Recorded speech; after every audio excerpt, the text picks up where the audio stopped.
Hello বন্ধুরা, welcome to another video of my channel, যেখানে আমি আজকে রান্না করবো ইনস্ট্যান্ট ঘরে থাকা জিনিস দিয়ে, বানিয়ে ফেলবো ইনস্ট্যান্ট ঘরে থাকা জিনিস দিয়ে চিকেন ফ্রাই। এটা হচ্ছে খুবই ইম্পর্টেন্ট একটা রেসিপি বাচ্চাদের জন্য। আমাদের বাচ্চারা সবাই চিকেন ফ্রাই খুব পছন্দ করে, তো আমি সেই জন্য মাত্রই আমি ইউটিউবে লাইভটা শেষ করেছি। তারপরে আমি ভাবলাম যে রেসিপিটা ম্যারিনেশন করে ভিডিওটা শুকিয়ে রাখি। তো আমি যে গোলমরিচ গুঁড়ো করে নিয়েছি, আর এখানে আমি 3টা চিকেন ড্রামস নিয়েছি। এটার মধ্যে আমি এটা দিয়ে দেবো গোলমরিচের গুঁড়া। যেহেতু গোলমরিচের গুঁড়ো দেবো, ছোটো বাচ্চারা খাবে, তো ওই জন্য আমি বেশি একটু ঝাল দেবো না। আমি যে ঝালটা একটু হলুদের গুঁড়া দেবো, একটু সুন্দর একটা রঙ আসে। ঠিক আছে, এরপর দেবো আমি একটু লবণ।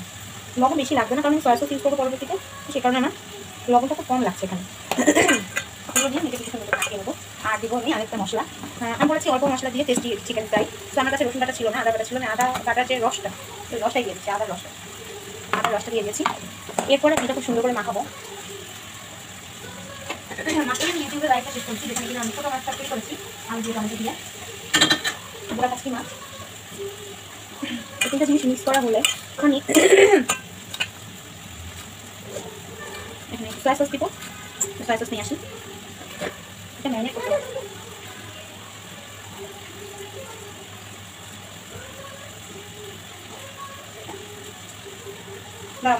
যখনই রান্না করতে আসি আমার মেয়ে আমার কোলে উঠে বসে, এই জন্য আমার কাজ একটু দেরি হয়ে যায়। যাক, এটা বানাতে বেশি সময় লাগে না, একটু অ্যারেঞ্জ করে ম্যারিনেট করে রাখলে কিন্তু পরে সুন্দর করে করা যায়। বাচ্চাদের যখন দেওয়া যায়, এটা আপনি ম্যারিনেট করে ফ্রিজেও রাখতে পারেন। আমি ফ্রিজে রেখে দেবো, পরে যখন ভাজবো তখন আবার বের করবো।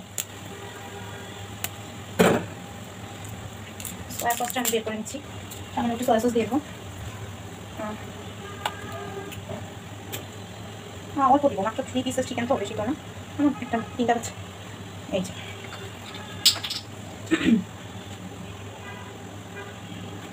এবার সেটাকে মাখিয়ে নেবো খুব সুন্দর করে।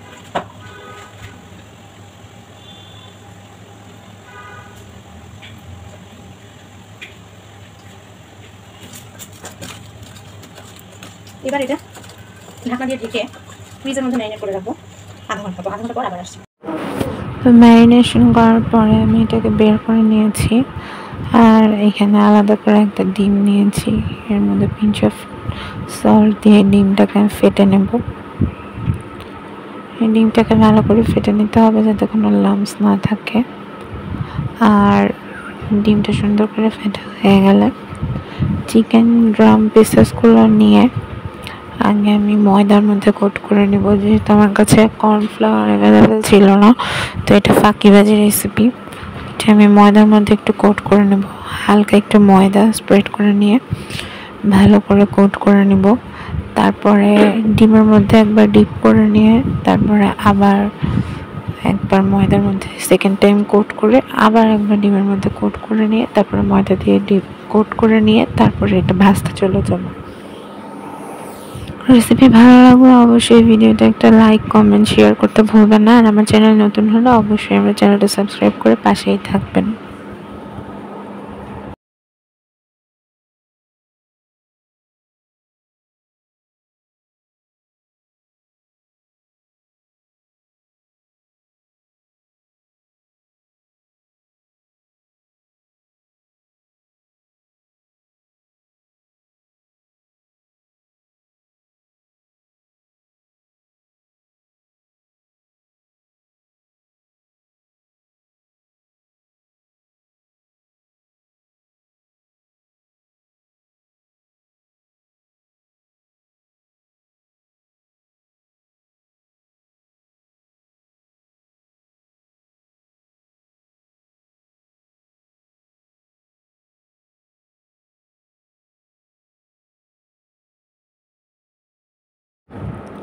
তো এটা যে সময় ভাজতে চলে যাব, তেলের মধ্যে দিয়ে ভাজতে হবে, ডিপ ফ্রাই করতে হবে। কিন্তু তেলটা আবার খুব বেশি গরম হবে না, মিডিয়াম হাই হিটে এটাকে গরম করে নিয়ে তারপরে এটাকে সময় নিয়ে আস্তে আস্তে ভাজতে হবে। বেশি হাই হিটে ভাজতে গেলে আসলে হবে কি, ভিতর থেকে কাঁচা থাকবে আর উপরের ক্রাস্টটা বেশি ড্রাই হয়ে যাবে।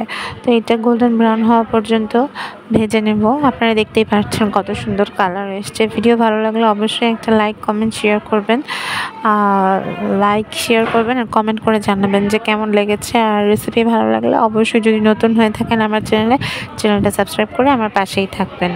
Thank you.